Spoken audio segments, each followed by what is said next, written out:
President Maithripala Sirisena issues a challenge. මම ඕන කෙනෙකුට අභියෝග කරනවා මාත් එක්ක ඇවිල්ලා ඕන සංවාදයකට එන්න. Minister Kiriella responds to investigations into the bond scam. Field officers surround Ampara Divisional Secretariat demanding motorcycles. Tamil Nadu Finance Minister O. Pannirselvam to hold Chief Minister J. Jayalalitha's portfolios.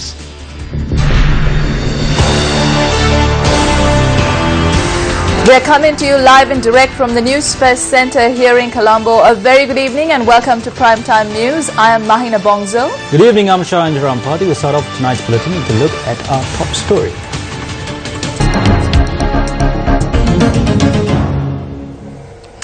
Addressing an event held in Colombo today, President Maithripala Sirisena posed an open challenge.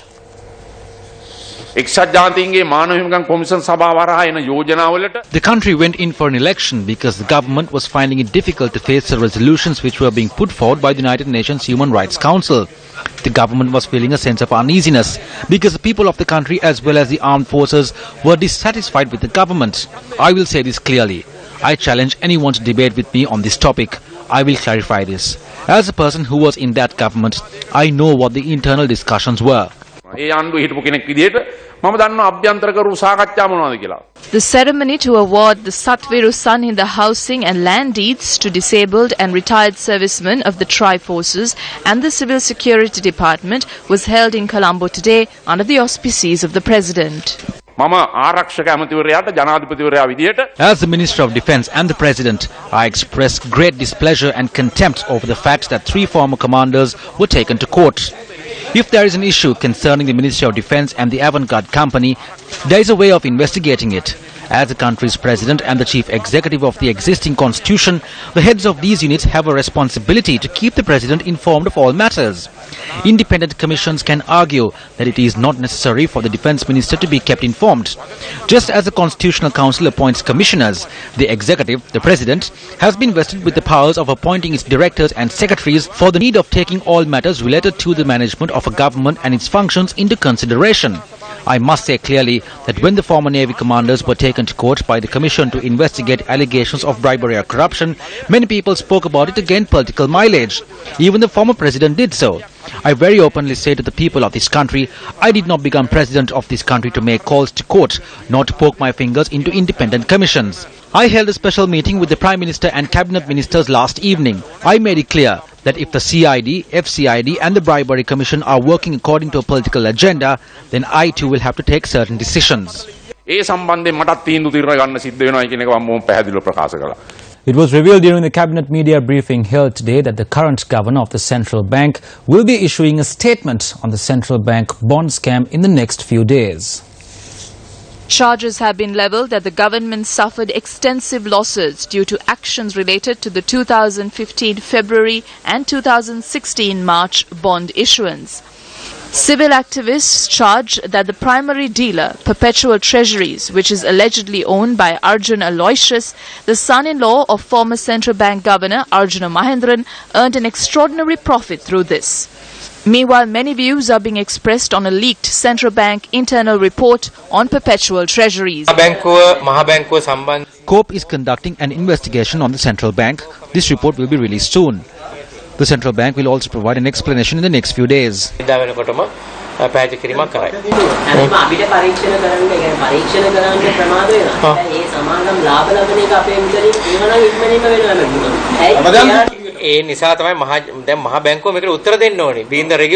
central bank is the regulator, so they should provide a response. Governor Kumaraswamy will provide a response, expected in the coming days. Minister Lakshman Kiriella also expressed his views on the COPE report and the bond scam during an event in Kuliapitia. එක පිටුවක් තියෙනවා මම අත්ත වශයෙන්ම ඒ පිටුව මම ඉදිරියේදී පාර්ලිමේන්තුවේ ඉදිරිපත් කරනවා එක පිටුවක් තියෙනවා. There is no problem. There is one particular page in the report that needs to be presented before Parliament. It questions about the auction process. The chairman of the tender committee confirms that there was nothing wrong with the process. වෙන්දේසියේදී කිසිම වැරද්දක් සිද්ධ වෙලා නැහැ කියලා tender මණ්ඩලයේ සභාපතිතුමාම කියනවා. ඉතින් ඒක පිටුවක්ම තියෙනවා. මාගේ ලාභය මේ වෙනකොට සාමාන්‍ය බැංකුවලට වඩා ලාභයට වඩා වැඩි මේ ලාභයක් ලබලා තියෙනවා. That is what happens when you do business. You engage in a business to earn a profit. ලබන්නේ කරන්නේ. බැංකුවල වාර්තාවේ පරීක්ෂණ කටයුතු කිහිපයක් දැන් එළියට අවිල්ලා තියෙනවා. ඒකේ ඔය වාර්තාව කියවද? ඔයා කියවද වාර්තාව? යන්නේ. ඒකේ අන්තර්ගත කරුණු පිළිබඳව ඔයා කියවද? ඔයා කියවද ඒක? ඔයා කියවේ නැහැනේ. ඔයා කියවන්නේ කොහොමද මගේ ප්‍රශ්න අහන්නේ? කැමරාවක් අල්ලගෙන අපි දන්නේ මේ අමාත්‍යවරයා අර ශාස්ත්‍ර කියන අයගේ තත්වයට වැටලා තියෙනවාද කියලා. අපි ලක්ෂ්මන් කිරියල්ල ඇමතිවරයාගෙන් ඉල්ලා සිටිනවා වගකීම් යුතු ඇමතිවරයෙක් විදියට මෙවැනි වගකීම් රහිත ප්‍රකාශ සිදු නොකරන හැටියටත්. We do not know if the minister has fallen to the level of a soothsayer. We call on Lakshman Kiriyala not to issue such irresponsible statements. Such statements undermine COPE. The anti-corruption front does not see the money earned through this transaction as profit. It is state funds that have been defrauded. We call on the buddy politicians who are protecting such individuals to stop this shameless act, implement the law against the lost cause of the country. විලිලැජ්ජා සහගත මේ ක්‍රියාවෙන් වහාම ඉවත් වෙලා මේ රටට කරපු අලාභය වෙනුවෙන් රටේ නීතිය ක්‍රියාත්මක කරන්න. මහා බැංකු බැඳුම් කර වංචාව Lakshman Kiriyala is a minister who is at the forefront of protecting those involved in the bond scam. This is not ignorance. It is merely members of the UNP from the Prime Minister on. This is not ignorance. It is merely members of the UNP from the Prime Minister downwards lining up to protect these fraudsters. During the cabinet media briefing held today, questions were raised on whether former governor of the central bank, Arjuna Mahendran, currently occupies a position connected to the government. Yeah. Yes. After his term was not renewed by President, Yeah. he won't accept any public office until he gets cleared from this. I am not sure what was he was not given the post of central bank governor. That's all. Prime Minister has given him a very influential position. He has appointed to a very influential position. Oh, how this? What is the position given to him? No. There is no position to Arjuna Mahendran as far as my knowledge is concerned. We'll verify it. Why don't you talk to Arjuna then? Ask him. Are you holding any important position or not? No, I don't think so. Even though the Deputy Minister expressed such views in an ignorant manner, multiple media releases issued by the Prime Minister's office clearly states that Arjuna Mahendran occupies the position of head of the government's 5-year development plan. The anti-corruption front commented on the land in Malwana that is at the centre of controversy during a media briefing held today. මේ කාරණාවත් දේශියාත්ගේ මැණික් මල්ලට සමානම වූ. This is now transforming into something similar to the story of Grandma Daisy's bag of gems. The documents clearly point out that the land belongs to Thirukumar Nadesan. The FCID had carried out its tasks fearlessly in the past, but now we see that their hands are tied. An invisible hand has come into play after the name of Thirukumar Nadesan got involved in this. We ask why the FCID is afraid of Thirukumar Nadesan. If the FCID is under the Inspector General of Police, we see this as an act of negligence of duty. Then the IGP is vested with the sacred task of rectifying it. The country knows the drama that was acted out by Thirukumar Nadesan on the 9th of January. The leaders of the country are asking whether he is being protected as a means to repay what he did on the 9th. A public meeting organized by the joint opposition was held in Maithrigama, Hambantota yesterday.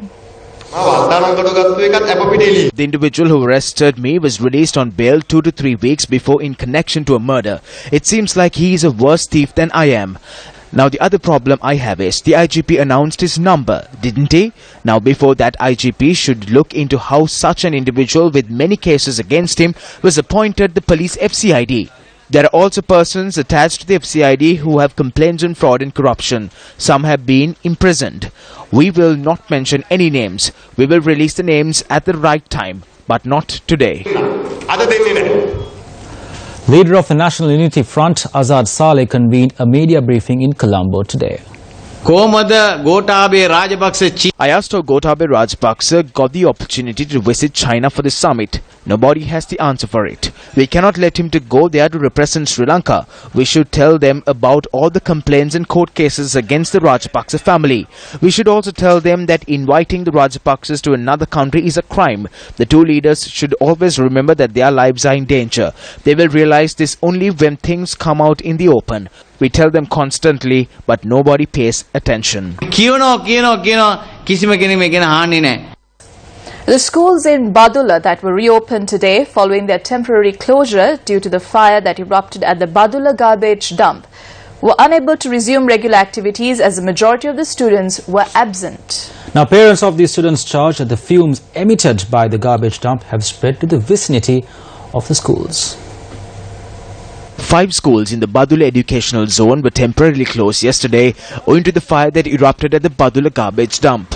Chief Minister of the Uva province, Chamara Sampath, said last evening that 90% of the fire had been contained and that the schools will reopen today. Our correspondent who observed the activities of the schools that reopened said that the attendance was at a very low level.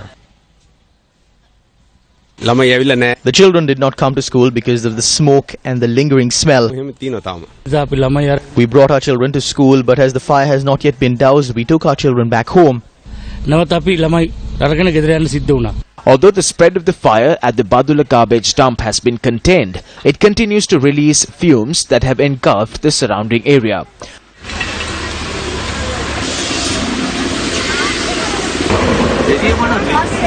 The daily activities of the Badula residents have been severely inconvenienced due to this. Helicopters deployed by the Air Force to douse the fire were also spotted in the area today. It was set on fire. The fire could have been contained if it was doused when the flames began. This fire was ignited willfully. We don't know what exactly happened or how it happened. All institutions of the local government falls under the purview of the Chief Minister. Couldn't he remove the garbage dump and provide a healthy environment for these people to live in? No authority or official has been able to take a decision in this regard. In this instance, it's the Ministry of Health, the Ministry of Environment and the local government institutions that should come together and take a decision. We don't see any decisions being taken. We only see some statements being made to fulfill political agendas.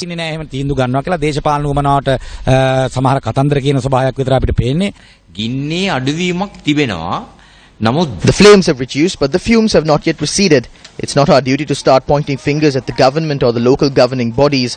We ourselves contribute in small quantities to the final result. Now we can only talk about the result. The way I see this, the best solution is to collect the polythene in our household separately and dispose the other degradable waste in an appropriate manner.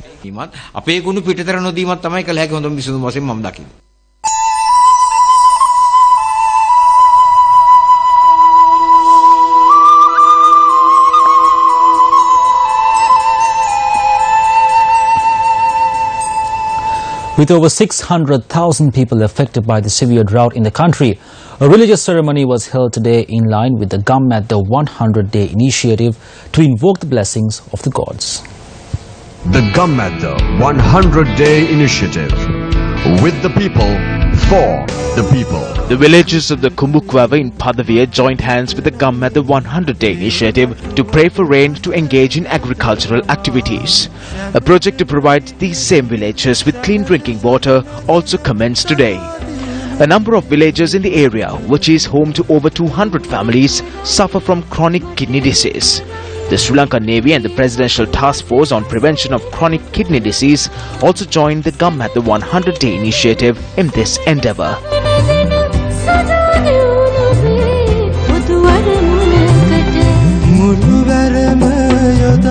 Pitava is a rural village located approximately 26 kilometers away from the Yatiyantara town. 2 projects to provide the residents of Pitava with clean drinking water and sanitary facilities commenced today as part of the Gammat the 100-day initiative. The projects will benefit over 100 families. The trees in the area have been destroyed. They have been cut down either legally or illegally. When we don't have water, we have to call on the existing government to provide water. We must think about the future as well and plant trees. This is what Sirsa is doing at present. Right. අපේ ගමේ ඉන්නේ සේරම දුප්පත් දුගී අය තමයි. වතුර ටිකක් ගන්න වතුර නැති කාලේට බොහොම කරදරයි. මේ පැත්තේ දවස් දෙකක් තුනක් පෑවුවොත් ජලය ඇත්තටම නැති විඳිලා යනවා. ඒ නිසා ගොඩාක් පින් අපේ මේ සිරස වැඩසටහනෙන් ඇවිල්ලා අපිට ජලය ලබා දුන්නාට. The Gammadda 100-day initiative continues from strength to strength. The Gammadda 100-day initiative. With the people, for the people. In more local news, we take a look at the demonstrations that were held in several parts of the island today. Residents of the Lower Yano area in Horopatana in Anuradhapura staged a demonstration against the failure to provide compensation for the destruction caused to their houses and property due to the construction of the Yangoe reservoir. The attempts made by the demonstrators to enter the district secretariat proved futile.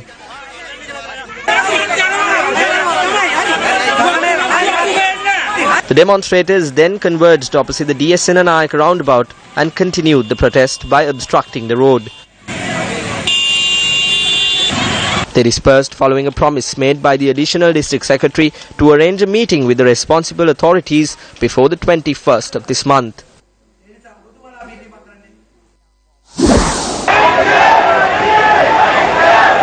The Ampara District Field Officers Collective engaged in a demonstration for the second day today, charging that the motorbikes that were to be provided for state development officers through the 2014 budget are yet to be handed over. The group, which arrived at the H.M. Veerasinghe Stadium, reached the clock tower in Ampara in a protest march and remained there, causing a disruption to vehicular movement in the town.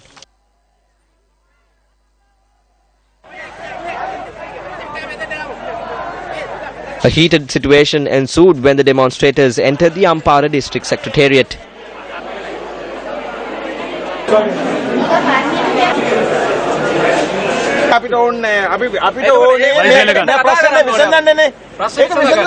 The group dispersed after issuing a warning that they would continue the protest if a solution is not provided within 14 days.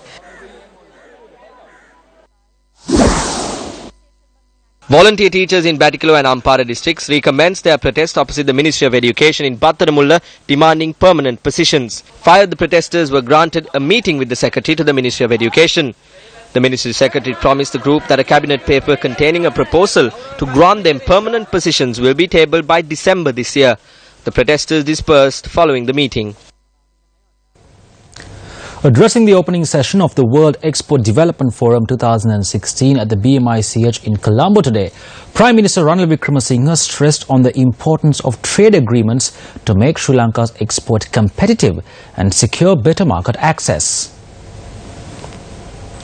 On Saturday, I am leaving Sri Lanka to go to Brussels to renegotiate the GSP+. But unlike 2002, when growth depended only on Europe, the shift is coming to Asia. So we look at 3 important agreements. With India, the Economic and Technology Cooperation Agreement. This will enable us to have closer cooperation with India, especially with the 5 southern states. We are working and negotiating another FTA with Singapore, triangular arrangement that we will have between our 3 countries. Later on, we will also negotiate free trade agreements with the other Bay of Bengal countries. For Bay of Bengal will be a fast-growing area with fast-growing incomes in the coming 20 to 30 years. It is very important for developing economies to actively join in the regional economic integration efforts. To promote e-commerce is also very important for the exports of developing countries. China is a strong supporter of the ITC, and we wish to join hands with ITC in assisting developing countries in their effort to grow more trade for success. And China is very faithful in working with you and your colleagues to bring projects to a great success. Arantxa Gonçalves, the Chief Executive of the International Trade Center, said this forum will focus on inclusive growth for small and medium-scale enterprises, connectivity, competitiveness and market access. We are going to be looking at digital trade, which offers a great potential for connecting the unconnected. and through that generate better quality jobs. This is where ITC, together with Alibaba, will be launching a new document, a new study, a publication to help businesses tap into the Chinese e-commerce market. We are also going to be looking at standards and regulations, which is what matters for businesses to connect with international trade. For trade to be truly inclusive, we need to ensure that women and youth are also part of international trade. The world's economic center of gravity is returning to Asia.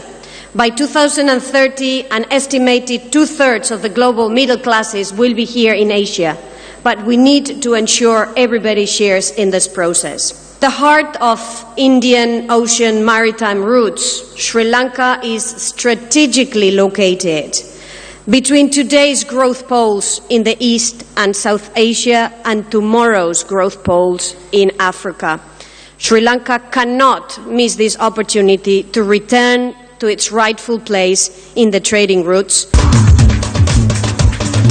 President Maithripala Sirisena attended the evening session of the World Export Development Forum 2016.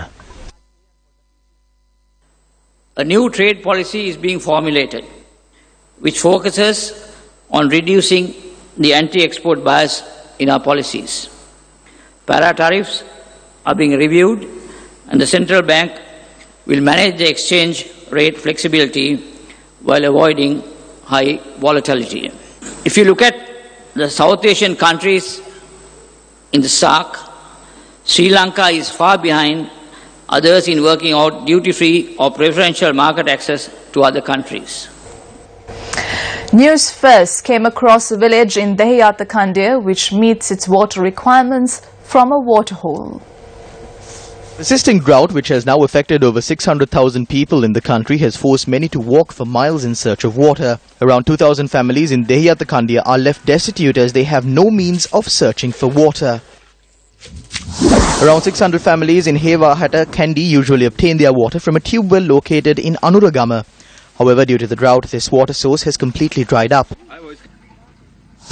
Cultivations in the Palatalav area in Kalavava have been destroyed by the arid conditions. We got into debt to do all of this, and now we have no source of income. The worsening drought has also contributed to several forest fires in the country. The Sarawa mountain in Monaragala is the latest area to be affected by forest fires. Around 200 acres of land was destroyed in the fire. The fire started to spread by 9 this morning, and it has now ended at this mountain. Even though the fire was doused, it left a trail of destruction. The prevalent drought has also made it common for wild animals to stray into human settlements in search of water. A herd of wild elephants which had strayed into the Potiyagama area in Tambutegama, Anuradhapura last night destroyed the harvested paddy in homes as well as their crops. Since June, they have been attacking all the coconut estates in the area. 16 wild elephants have been trapped in the Madinnorwa tank in Megalava, Galgamur since this morning. The animals were later driven away through the intervention of the wildlife officials of Megalava.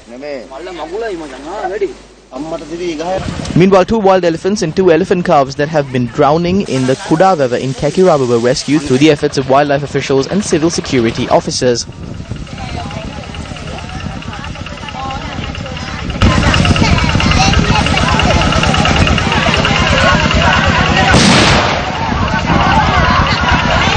Several deer which had arrived to the Kadarava reserve in Lunugamvihira area in Hambantota in search of water were found dead. Area residents suspect that a group of poachers had mixed poison into the water streams. In the face of drought, will the country experience a disruption of power and water? The situation is not threatening because we stored water sparingly. Please consider the situation and render your assistance to us to limit the usage of power to a certain extent. We have no intention whatsoever to cause a disruption of power. The consumption of our consumers has risen from 10% to 15%. So because of this high demand, we have had to manage the supply of water. Water must be used sparingly. The International Conference on Multidisciplinary Approaches, or ICMA 2016, was held in Maravilla this morning. Organized by the Faculty of Graduate Studies of the University of Sri Jawaharlal and the Ministry of Science, Technology and Research, the conference is themed High Impact Research Towards Sustainable Development and is scheduled to conclude on the 14th of October. I see some response from the community, particularly those who have done agricultural research. But as far as the basic research community is concerned, in the universities and outside, there is a deadly silence on these vital issues. Now, for example, on the question of trade agreements, only interested parties are making a noise. Maybe local manufacturers, maybe people who feel that their jobs are at stake, they raise a hue and cry. The contestants of the 45th Miss Intercontinental pageant arrived at the Stein Studios in Ratmalana today.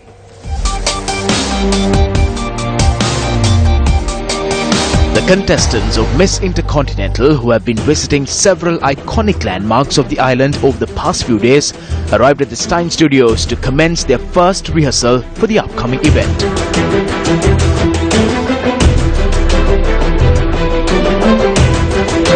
The grand finale of the iconic event, which is being hosted in Sri Lanka for the first time ever, will be held at Stein Studios, Ratmalana on Sunday, the 16th of October. The grand finale will also feature international entertainers such as Argentinian singer, composer and actor Patricia Aureliano as well as Apache Indian. MTV and MBC are the exclusive electronic media partners of the glamorous pageant. Tensions between Russia and France have escalated after Moscow used its veto power over a French UN Security Council draft resolution on Syria. Russian President Vladimir Putin has cancelled his trip to Paris next week, increasing tensions between Moscow and France. Now, according to sources from the Kremlin, all this happened because of a statement made by French President François Hollande. What did the French president actually say? François Hollande had earlier suggested to French TV station TF1 that he was mulling whether to cancel the meeting with Putin, saying that those behind the bombardment of Aleppo, alluding to Syria and Russia, had committed war crimes in the Syrian city and should be held accountable at the International Criminal Court. Commenting on the cancellation of the visit, French President François Hollande said on Tuesday he was prepared to meet Putin at any moment to discuss Syria. Moscow says it is targeting militant groups, but the United States is arming some of those same groups to fight against Assad government, essentially pitting the Cold War enemies against each other. We at Newsfirst will continue to monitor the situation as tensions escalate between Moscow and Paris. For Newsfirst, I'm Zulfikar Farzan reporting from the Red Square in Moscow, Russia. Zulfikar Farzan there from Moscow. Moving on, the Hindu reports that all the portfolios held by Chief Minister Jayalalitha Jairam had been vested with Finance Minister O. Paneerselvam on her advice. Tamil Nadu Chief Minister Jayalalitha Jairam was admitted to a private hospital in Chennai for treatment in relation to fever and dehydration. Jayalalitha's portfolios that were transferred include Public Administrative Service, Indian Police Service, Indian Forest Service, General Administration, District Revenue Officers, as well as Police and Home Affairs. The arrangement has been made as per the advice of the Chief Minister and will continue until she resumes her duties. According to Indian media reports, Jayalalitha will continue to serve as the Chief Minister. That is a wrap of Primetime News here on News First. I am Shahin Jurangpati. And I am Mahina Bongzo. Thank you very much for joining us. Good night.